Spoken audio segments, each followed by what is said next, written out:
wait, I thought that being an entrepreneur meant that I had to be in charge of everything all the time. I know it sounds contradictory, but letting go of control will actually help you to become a better leader.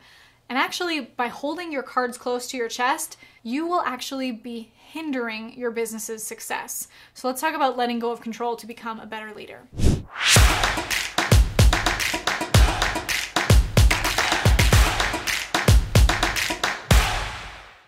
I want to give you a big disclaimer, big warning. As your identity shifts based on the role you play in your own business, you may feel insecure, you may question your value, and wonder if anyone even needs you.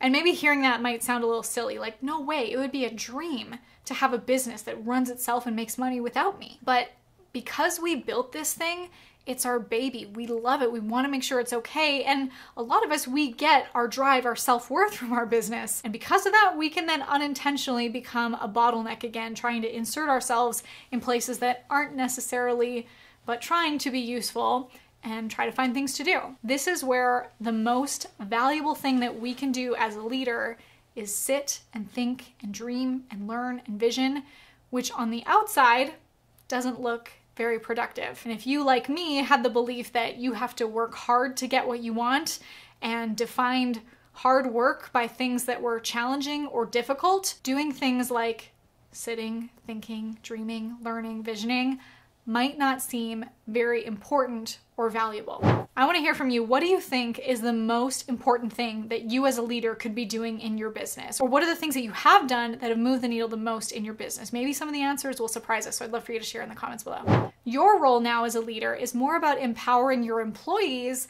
to take on leadership and make their own decisions. If you enable your team to become codependent on you instead of trusting in their own critical thinking or their own creative vision, you limit everyone's personal growth and the company's growth. So it's important that our identity as a leader shifts from doer to delegator and from manager to leader. And I understand where that might be difficult for some of us because when we started this business, we were the CEO, the chief everything officer. So at some point to let go of control is almost like handing our baby off to someone else, hoping that they're gonna put the same amount of love and care and attention into it. I wanna break down for you what I provide to my employees to make them feel really empowered. But first, have you subscribed to this channel yet? I wanna give you all the latest strategies for video marketing and business growth. And the easiest way to stay in the know is to subscribe to my channel. So hit that red button below before I move on. I remember when I hired my first employee and it felt really weird to delegate things to them because I still wanted to micromanage and feel like everything was getting done to the same standard, that they still put the same amount of care and attention that I would. Well, do you think that that actually freed up my time to work in other revenue generating opportunities if I was more obsessive about what was getting done? That's where I learned the difference from my mentor, Alex Sharfin, about the difference between tactical management versus transformational leadership. Tactical management, like I said, is where you have this transactional, did you get that done? Is that done? Okay, here's the next thing. Can I check it? Is that done?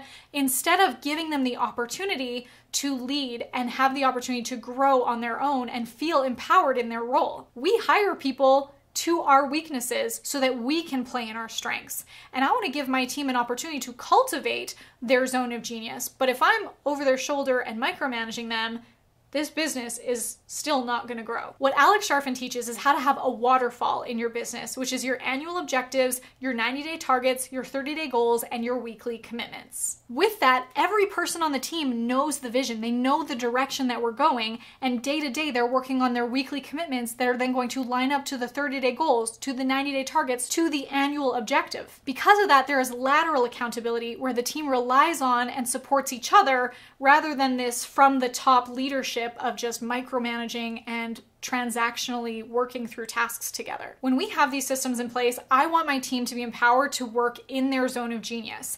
And with that, I also want them to be empowered to lead on their own, to make their own creative decisions and have creative freedom. So one of the things that's really important to me is giving my employees that opportunity.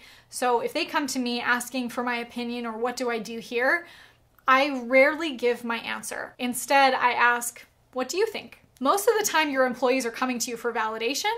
And when I ask them, what do you think?